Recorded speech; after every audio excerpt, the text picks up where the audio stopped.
우리가 감사하는 삶이라는 것은 굉장히 행복한 거예요.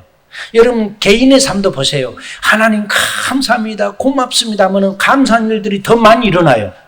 그런데 죽겠습니다, 안 됩니다 뭐 이렇게 하면은요 더 안 돼요.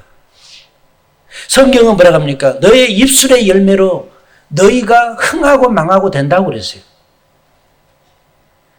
우리는 그래서 사람을 볼 때도 언제나 축복하는 삶을 사시기를 바랍니다. 제가 신학교에서 강의하면서 그 주제가 재정의 기름 부음이었거든요. 또 학생들이 안 들어봤다고 저기 경상도 마산 뭐 이쪽에서 오신 분들이 막 그거 해달래요. 그래서는 이제 그것을 이틀간 했는데 이분들이 막 충격을 받는 거예요. 자기들이 알고 있는 그 재정에 대한 것은 고전적이고 우리 한국의 유교적인 것만 가지고 있었는데 이것을 뛰어넘는 그런 하나님의 말씀이 주어지니까 굉장한 도전을 받게 된 것입니다. 여러분 우리가 하나님에 대한 봉사란 것은 위대한 겁니다. 그러면 봉사를 하되 어떤 자세로 해야 하는가? 첫 번째로 우리가 하나님을 경외하는 자세로 해야 합니다. 시편 2편 11절에 보면 여호와를 경외함으로 섬기고 떨며 즐거워할지어다. 떤다는 것은 뭐예요? 몸이 흔들린다는 거예요. 그러니까 하나님을 경외한다는 것은 하나님께 예배드리고 그분을 높이고 섬긴다는 의미입니다. 그런데 왜 몸이 떨려요? 성령의 임재가 임했다는 거예요. 우리는 언제나 봉사를 하더라도 내 육신의 힘으로, 내 자랑으로, 내 환경으로 할 것이 아니라 언제나 하나님이 나에게 주는 힘, 하나님이 나와 함께 한다는 그 성령의 충만함 속에 우리가 섬기는 은혜를 갖기를 예수 이름으로 축원합니다. 우리 안내위원들이 커피를 한 잔씩 따라서 여러분 다 앉아 있는데 쟁반에 담아갖고 와서 한 잔씩 주면은 그걸 받는 기분이 어떤가요? 좋잖아요. 기분 나쁜 사람 없잖아요. 그러잖아요. 그런데 제가 왜 교회 안에서는 서빙을 못하게 하냐면 뜨거우니까 혹시 사람이 사이로 가다가 조금만 부딪히면은 그냥 넘어지고 하면은 잘 섬기려고 은혜스럽게 하려고 했는데 이게 넘어져서 옷에 쏟아진다든지 하면 뜨거운 거기 때문에 서로 민망하잖아요. 그럴 바에는 밖에서 마시고 먹고 그러고 오셔서 예배 드리면 돼요. 할렐루야. 예. 뭐 섬기고 싶으면 밖에 서 있다가 오는 사람 순서대로 따라줘도 됩니다. 그러나 될 수 있으면 자기가 따라오는 거 좋잖아요. 아름다운 거죠. 우리가 섬긴다는 것은. 그런데 우리가 여호와 하나님을 경외함으로 그분을 높이고 그분을 사랑하는 마음으로 섬기는 거예요. 여러분 음식을 어머니들이 만들더라도 자녀를 가족을 사랑하는 마음으로 만들어서 서빙하는 것하고 기분 나빠갖고 어느 식당에 가면은 자기네끼리 싸웠는지 어떻는지 그냥 뭐 그 서빙하신 분들이 그냥 굉장히 불친절하게요. 두 번째로는 시편 101편 6절에 보니까 완전한 길의 행함으로 하나님께 봉사하라고 그랬어요. 내 눈이 이 땅에 충성된 자를 살펴 나와 함께 살게 하리니 완전한 길에 행하는 자가 나를 따르리로다. 그러니까 우리가 여기서요 섬기고 봉사하고 하는 것 그것이 크든 적든 간에 하는 그것을 누가 보냐? 여호와 하나님이 본다는 거예요. 보고 그 땅에서 나와 함께 행하게 하겠다. 그 말은 뭐냐면 하나님이 함께 주겠다는 거예요. 하나님이 지켜주시고 하나님이 행함을 주시고 또 이 땅에 살아가는 모습을 보면서 하나님께서 축복해 주신다는 거죠.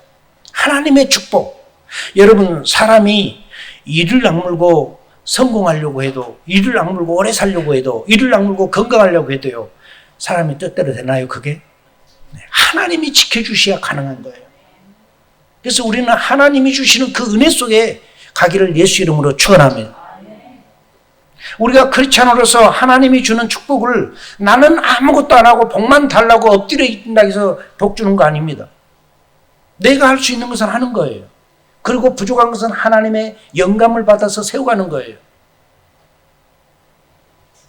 그래서 비전 카드에서 우리는 비트코인을 통해서 결제하게 할 거다. 워런 머스크 테슬라의 회장 스페이스X 그 우주선을 이제 사람 보내는 거 그래서 어제 우리 전도사님 얘기 들으니까 그제 쏴 올렸는데 재생 쓸 수 있는 거 한 번 쓰면 원래 버리는데 폭발하지 않고 보내고 그 애는 돌아와서 제자리에 돌아와서 다시 다음에 쓰니까 그거 만들려면 수억씩 들어가는데 그거 이제 안 들어가도 되잖아요. 그것을 성공한 거야. 그래갖고 저기 우주에 정거장이 있는데 하고 그것이 날아가서 딱 도킹을 해가지고 사람들이 옮겨가고 이것까지 보여주더라고. 성공한 거예요. 지금 세상 그렇게 변화. 그래서 그 회장이 말하기를 우리 테슬라 전기자동차는 비트코인으로 계산할 수 있어. 페이팔이라는 곳이 있어요. 우리 한국의 카카오뱅크처럼 페이팔.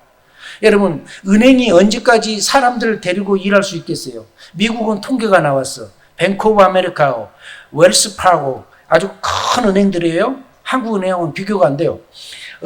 직원만 해서 뭐 7만 5천 명, 뭐 12만 명 이런 은행들이에요. 이런 은행들이 얘기합니다. 1년 동안에 한 사람을 데려다가 우리 은행에 계좌를 오픈하게 하려면 보통 120만 원이 든대요. 왜냐하면 그 직원 월급 주고 막 해야 되잖아. 그 사람들. 그렇게 종합적으로 계산하니까 한 사람이 계좌를 오픈하는데 120만 원 좀 든다는 거예요. 1000불 든다는 거예요. 그러면 그 사람 월급을 한 번만 준 게 아니잖아요. 직장 그만둘 때까지 월급 줘야 될 거 아니에요. 그런데 페이팔이라는 것이 있어요. 페이팔, 벤모. 이런 곳은 카카오뱅크하고 같은 거예요. 이 사람들을 돈 보내면은 공짜예요.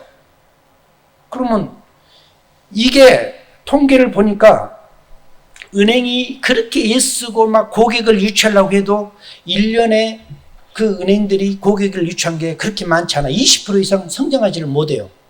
왜? 보통 고객들은 다 은행 계좌를 갖고 있지 않겠어요? 예를 들어서 여러분이 국민은행 계좌를 갖고 있는데 다른 은행에서 우리 계좌 하나 더 열어주세요 하면 조건이 좋아야 가지. 조건이 별로 안 좋으면 큰 은행 쪽에 있겠죠. 그러지 않겠어요?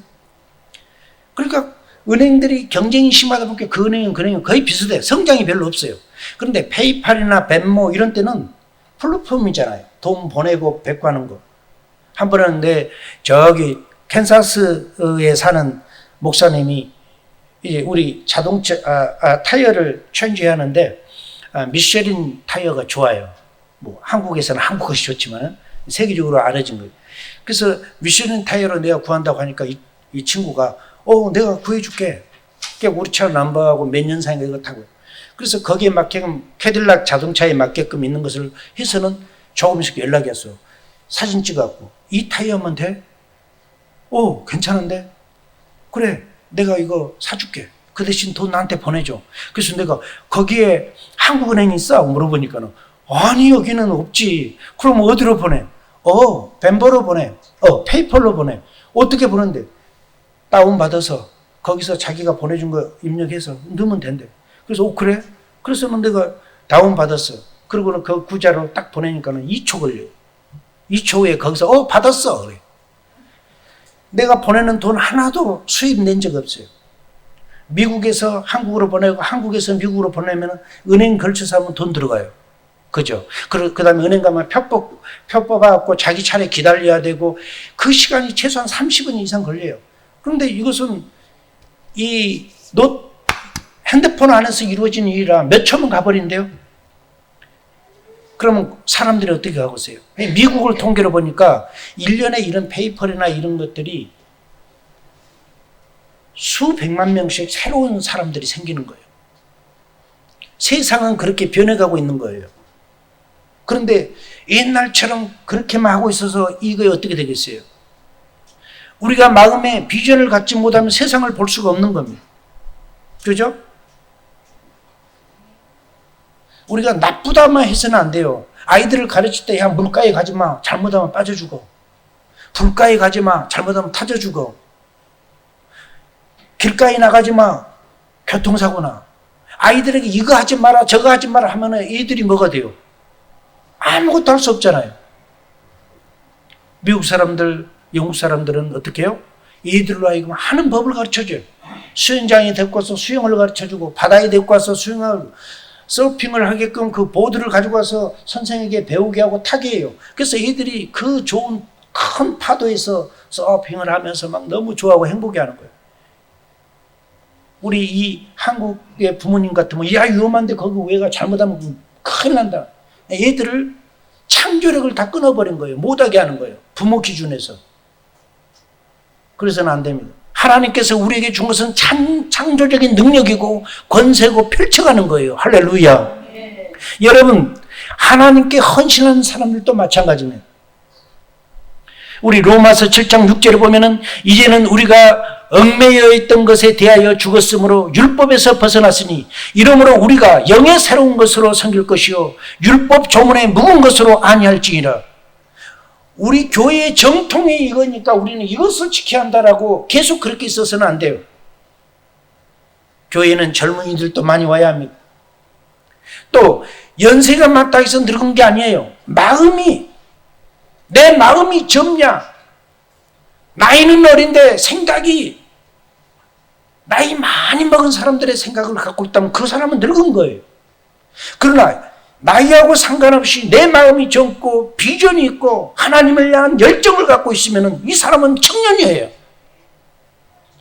여러분, 우리가 젊다는 것은 중요한 거예요. 그래서요, 사람들은 그래요. 제임스 목사님은 스타벅스를 굉장히 좋아해요. 좋아하죠? 근데 제가 더 스타벅스를 좋아하는 이유는 뭐냐면 내 나이에 맞게 아이고 나는 저거는 젊은 애들만 있으니까 내 나이에 맞는 카페 가서 차를 마셔야 되겠다고 보니까 갈 데가 없더라고. 그럼 어디로 가야 돼? 노인당에 가가지고 차 한 잔 얻어먹고 다녀야 돼. 그래서요, 저는 그렇게 생각했어요. 그래, 젊은이들이 있는 곳에 가자. 거기서 아이디어도 얻고 그들이 하는 문화도 알고. 여러분이 저를 느끼기에 노인처럼 느껴지나요? 예. 저는 고등학생들하고 오려면 고등학생 친구처럼 놀아요. 여러분, 중요한 것은 우리 예수님이 2000년 전에 오셨을 때 유대인들의 관습과 법을 따라서 사시지 않았어요. 예수님은 하나님 나라의 그 메시지, 복음을 가지고 와서 천국 복음을 증거하신 분이지 예전에 있었던 그 율법을 가르치는 분이 아니라 이 말이에요. 여러분이 신앙생활을 한다고 기독교인이 되어서 만약에 율법을 배웠고 율법처럼 살았다면 이 말씀에 의지해서 벗어나기를 주의 이름으로 축원합니다. 사랑하는 여러분, 우리는 절대적으로 하나님 앞에 충성된 삶을 살아야 합니다. 마태복음 6장 24절에 보면 한 사람이 두 주인을 섬기지 못할지니 혹 이를 미워하고 저를 사랑하거나 혹 이를 중히 여기고 저를 경히 여김이라. 너희가 하나님과 재물을 겸하여 섬기지 못하느니라. 우리가 물질을 사랑하다 보면 하나님을 사람은 여러 가지를 사랑할 수 없어요. 언제나 퍼스트 사랑한 것이 있잖아요. 그 미국 애들이 하는 말이 나의 자기 친구들을 이렇게 가족 집으로 데리고 이제 놀러 오면은 엄마 아빠한테 소개하기를 나의 베스트 프렌드야 이라고 소개해요. 베스트 프렌드라고 해서 최고의 친구라는 거예요. 이 친구는 정말. 그러면요, 부모도요 그 자녀의 친구를 존중해줘요. 저도 마찬가지입니다. 딸이나 아들이 와서 내 베스트 프렌드의 아빠라고 얘기하면 그래? 그러면은요 더 잘해줘요. 더 잘해주고 또 그 다음에 뭐 더 뭔가 사주고 싶고. 왜냐하면 내 자녀의 세상에서 가장 친한 친구라는데 부모가 잘해줘야 맞지 않아요?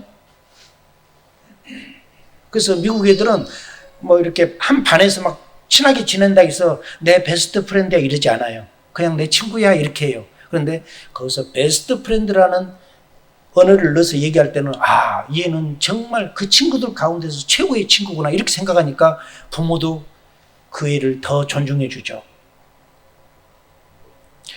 여러분 모두는 예수님의 베스트 프렌드입니다. 할렐루야.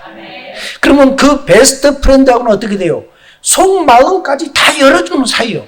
그냥 베스트 프렌드가 적당히 얘기한 것은 좋은 친구가 될 수 없어요. 여러분이 사람을 만나서 대화하다 보면은 이 사람이 진실하게 얘기한 사람인지 아니면은 그냥 뭐 숨길 것은 숨기고 적당히 얘기한 사람인지 그거 보면서 친구 관계가 형성돼 가는 거예요. 근데 나중에 보니까 이 친구가 얘기했는데 맨날 거짓말했고 막 속였고 이러면은 나중에 여러분 어떻게 생각이 들어요? 그 친구 그렇게 생각 안 했는데 나를 참 무시했구나 이 생각 들 거예요. 그래서 깊은 대화가 하기 어렵죠.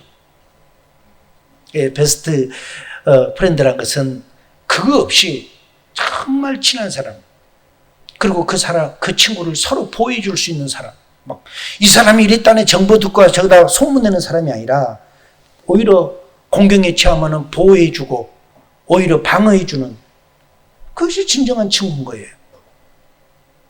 로마서 7장 6절에 이제는 우리가 얽매였던 것에 대하여 죽었다 그랬어요.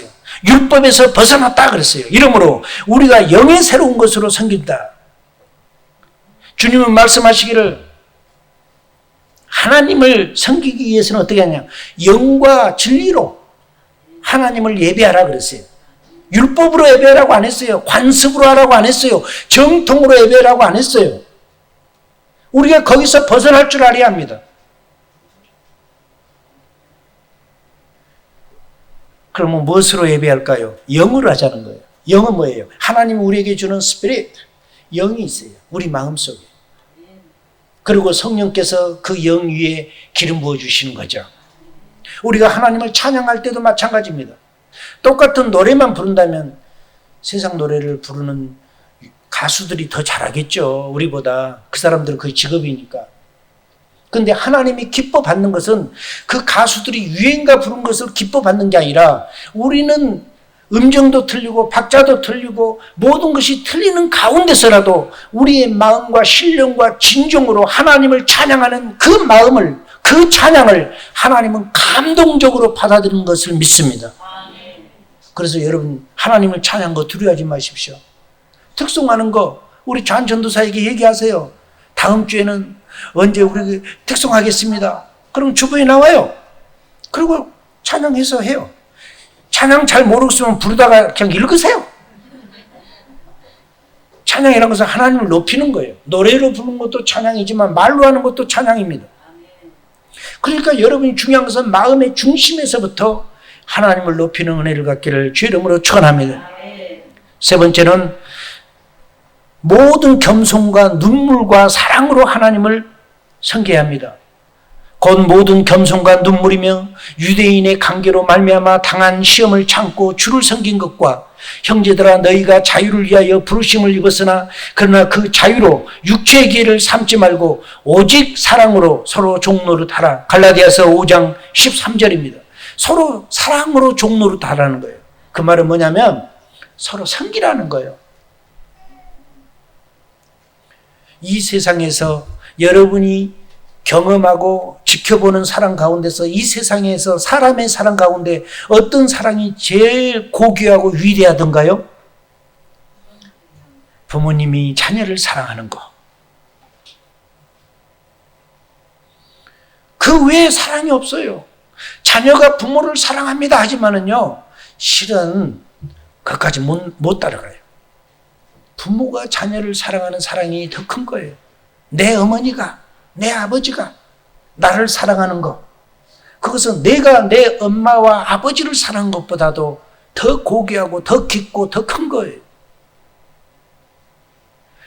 제가 저희 어머니 작년에 소천한 걸 보면서 그걸 느꼈어요.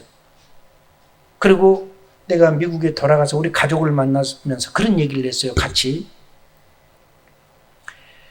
만약에 내가 우리 어머니보다 먼저 세상을 떠나고 천국 갔다면 우리 어머니는 이렇게 가족하고 만나가지고 이렇게 기뻐하고 즐거워했을까?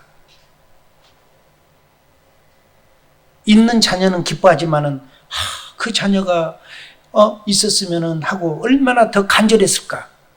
그런데 나는 어머니를 산소에 모시고 미국에 가서 가족을 만나가지고는 반갑다고 가족하고 만나서 외식도 하고 얘기도 하고 이걸 보면서 잊어버렸어요. 처음에 가서는 아이들이 할머니 천국 갔죠. 막 아빠 슬프지. 나도 슬퍼. 막 얘들이 막 그래요. 그럼 하고. 그건 첫날 모임이고. 그 다음부터는 잊어버리고 만나서 야 밥 먹자. 하라 밥 먹고 막. 잊어버렸어. 어머니 돌아가신 줄 잊어버리고 살았다니까요. 그것이 자녀의 마음인 것 같아요. 근데 부모였으면 그랬을까요? 맛있는 거 먹으면 아이고 그 자식 걸리구나. 우리 아들이 이거 좋아했는데. 부모들은 그러더라고요. 여러분, 우리 하나님은 우리를 사랑하는데 얼마만큼 사랑하냐면은 적당히 살은 게 아니라 자기 하나밖에 없는 독생자를 십자가에 못 박혀 죽게 하고 여러분과 저의 죄와 허물과 사망과 고통과 아픔과 상처까지 다 깨끗이 씻기 위해서 그분의 보혈의 피를 통해 우리를 씻어주고 우리를 구원하는 분이라는 걸 믿습니다. 부모의 마음에서 자녀를 희생시키고 남을 구원한다는 것은 그것은 아니잖아요. 하나님만이 가능한 거예요. 그래서 우리가 주님을 섬길 때는 로마서 12장 11절에 말씀한 것처럼 부지런하여 게으르지 말고 열심을 품고 주를 섬기라. 교회 오실 때도 11시 예배야. 그래서 11시 일 딱 맞춰서 시계 보고 있다고 들어오지 마시고 조금 일찍 와서 이제 우리 저기 밖에 교제 나눌 것도 있고 하니까요. 그냥 와서 가방 놔두고 또 성경책 놔두고 그리고 잠깐 기도하고 나가세요. 또 어떤 분들은 기도해야 먹죠. 그래 안 해도 괜찮아. 가서 그냥 먹고 얘기하고 그렇게 하고 그 다음에 들어와서 이제 또 기도하고 그리고 예배 시간에 예배 드려요. 우리 나중에 이제 큰 데로 이사 가면 그러려고 해요. 광고 시간 딱 끝마치면 10분간 브레이크 타임 다 나가서 차 마시세요. 의자에 앉아서 가만히 있지 말고 가세요. 그리고 가서 교제도 하고 우리 성도님들 교제도 하고 얘기도 하고 그리고 10분 후에 싹 들어와서 앉아서 이제 목사 설교 듣고 또 설교 끝나면 어떻게 해요? 또 가서 드시고 사랑하는 여러분, 우리가 중요한 것은 어떤 룰을 정해놓고 그대로만 해야만이 하나님이 기뻐한다고 생각하지 마십시오. 하나님 앞에 기도할 때 무릎 꿇고 기도해야 한다고 생각하면 관절염 있는 사람은 그럼 평생 기도 못하게요. 우리는 그런 형식과 그런 데서 벗어나서 우리 마음으로 신령과 진정으로 하나님을 예배하는 자가 되기를 축복합니다.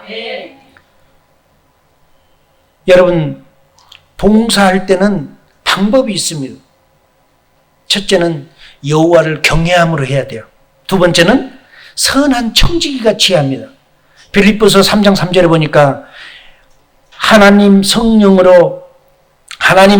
성령으로 봉사하며 그리스도 예수를 자랑하고 육체를 신뢰하지 아니하는 우리가 곧 할례파라. 할례라는 것은 구원받았다는 증표죠. 그러니까 우리가 곧 구원받는 백성이라는 거예요. 무엇으로요? 성령으로 봉사하는 거. 그럼 성령으로 봉사한다는 것은 성령은 영이잖아요. 그러면 영으로 봉사한다는 게 뭐예요? 성령의 힘을 받아서 성령의 능력으로 사람의 힘으로 하면 지쳐요. 아무리 건강한 사람도요. 전에 제가 이민 가기 전에 우리 친구들하고 강원도에 어디 예수원인가 하여튼 그 성공회에서 운영하는데 거기를 기도하러 갔어요. 거기를 갔는데 밥을 거기서는 적어놓은 글이 뭐냐면 일하지 않는 자는 밥을 먹지 마라 적어놨어요. 그래가지고 우리가 이제 친구들하고 기도하러 가가지고 신학교 때 가가지고 야 저기 보니까 밥 먹으려면 일해야 되겠다. 그런데 뭔 일소리야 다 깨끗한데 그래서는 거기 있는 원장 찾아가서 아니 그 방에 써진 글을 보니까 일하지 않으면 밥을 먹지 말라는데 우리 일하려고요. 뭔가 일할 거 주세요. 그러니까는 빗자루를 하나 가지고 가서 마당을 쓰래요. 그래서는 보니까는 마당이 굉장히 넓은데 그걸 쓰래. 그래서는 알았다고 하는데 뭐 없어요. 늘 사람들이 쓰리니까. 그랬더니 뭐 형식이라도 취하라는 거죠. 그래서 가서는 우리가 이제 야 우리 빨리 끝내고 가서 밥 먹자 막 그러니까는 그분이 우리 마음을 벌써 알고 그래요. 젊은이들 이리 와봐 그래. 그래서 우리 4명이 이렇게 가니까는 마당을 쓸 때 빨리 쓸지 말고 서서히 쓸어 그래요. 아니 빨리 끝내고 밥 먹으려고 할게. 아니 다 안 쓸어도 괜찮아. 서서히 쓸어. 왜냐하면 사람이 막 빨리 하면 금방 지친다는 거예요. 그래서 서서히 이 바람이 와서 낙엽을 이렇게 밀어내듯이 그렇게 쓰라는 거예요. 그래서는 알았다고. 그러고는 우리가 이렇게 쓰려고 하니까 성격이 안 맞아. 이렇게. 그래도 밥 먹었어요. 그거 했잖아요. 여러분 우리가 하나님을 섬긴다는 것은 우리의 육신의 의지로만 섬기다 보면 지쳐요. 좀 하다 보면 왜 사람들이 나를 안 알아주냐, 왜 나만 이거 해야 하냐 등등 수많은 할 말이 많죠. 근데 성령의 은혜를 입고 기쁨으로 하면은 성령이 주는 기쁨으로 하면은 해도 기쁘는 거예요. 너무 감사해요. 여러분들이 어떤 음식을 잘 만들어놨는데 사람들이 먹으면서 맛있어요. 막 처음 먹어본 맛 같아요 하고 막 엄청난 얘기를 하면 기분 좋잖아요. 여러분 그렇습니다. 우리가 인간의 의지로만 하면 한계가 있지만 하나님의 은혜를 입고 하면 즐거워요. 일에도 즐거워하고 봉사에도 즐겁고 얼마나 감사합니까?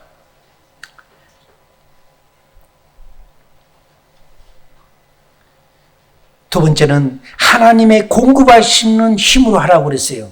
만일 누가 말하려면 하나님의 말씀을 하는 것 같이 하고 누가 봉사하려면 하나님이 공급하시는 힘으로 하는 것 같이 하라. 이는 범사에 예수 그리스도로 말미암아 하나님이 영광을 받으시게 하려 함이라.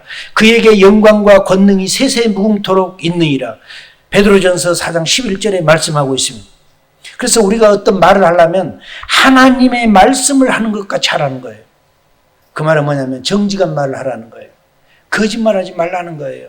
그 말은 남을 폄훼하고 업신여기고 무시하고 이렇게 하지 말라는 거예요. 이 세상은 물질의 세계입니다. 그러다 보니까 사람들이 돈 많은 사람은 굉장히 존경받아요. 어디 가든지 이리 오십시오 하고 막 존경받아요. 같은 죄를 졌어도 대기업 회장들이 죄지면요, 그 사람들은 어떻게든지 빠져나와요. 근데 일반 서민들 같은 죄를 져도요 감옥 갑니다. 그것이 무슨 유력입니까? 죄는 똑같은데요.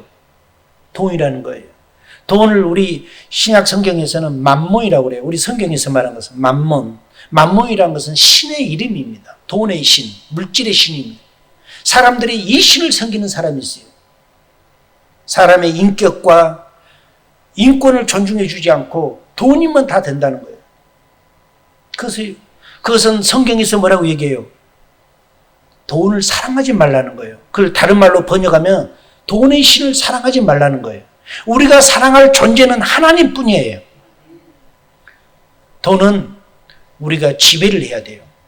하나님이 우리로 하여금 그것을 다스리고 쓰게끔 했지 돈을 신처럼 섬기라고 한 게 아닙니다. 여러분, 돈을 섬기지 마시고 돈이 여러분에게 순종하게 하시기를 주의 이름으로 축원합니다. 평생 돈 잡으려고 쫓아다니면 못 잡습니다. 돈이란 그런 거예요. 세상의 권세란 그런 거예요. 내가 잡으면 곧 잡힐 것 같고 내 옆에 두면 영원히 있을 것 같지만은, 여러분 우리 캘리포니아의 바닷가에 가면 모래가 얼마나 이게 고운지, 하얀 모래가, 그래서 손에 한 움큼 잡고 턱 잡으면요 이 손가락 사이로 다 빠져요. 턱 잡으면 세게 질수록 더 많이 빠져요. 그런데 세게 지지 않고 손으로 이렇게 잡으면 이 안에가 있어요. 근데 이걸 꾹 잡으면은 쭉 빠져요. 세상 권세도 그렇고 물질도 그렇고 그렇습니다. 물질의 종이 되지 않고 물질이 여러분을 다스리게 하지 않고 여러분이 주인이 되려면은 그것들이 하나님의 창조의 역할대로 여러분을 따르게 하시고 여러분 명령에 순종하게 하시기를 주의 이름으로 축원합니다. 하나님은 우리에게 그런 권세를 주었거든요. 그런데 사람들은 그걸 모르니까 물질만 잡으면 된 줄 알고 쫓아다니. 어떤 연예인들은 굉장히 인기 있게 많은 돈을 벌었는데 나중에 뭐 그냥 다 망해가지고 있는 분들이 가끔 TV에 나와서 얘기해. 뭐 하고 있냐 하니까 뭐 돼지 농장에서 일한다, 뭐 어디에서 일한다, 하루하루 먹고 사는 분도 계시고 뭐 이래요. 과거에 그 화려했던 것은 다 어디 갔냐? 그 많은 돈을 벌어서 어떻게 해요? 대부분 사람들이 남의 보증 썼든지 아니면 자기가 사업한다고 한 번도 해보지 않는 데다 남의 말 듣고 돈만 투자해가지고 싹 날려버린 거예요. 그걸 보면서 참 안타까운 거예요. 사업 시작한 사람들이 성공한다는 마음을 하지 망하려고 했겠어요. 그런데요, 자기가 그쪽으로 하려면 최소한도 그 분야에 대해서 공부는 해야 되지 않을까요? 남의 말만 듣고 어떻게 그 많은 돈 수십억, 어떤 사람은 뭐 수백억을 거기다 쏟아붓고 안 되죠. 특별히 우리 하나님 믿는 분들은 모든 물질을 주시는 것도 하나님이셔요. 그 물질을 걷어가시는 분도 하나님이에요. 모든 것을 주관하신 분이 하나님이에요.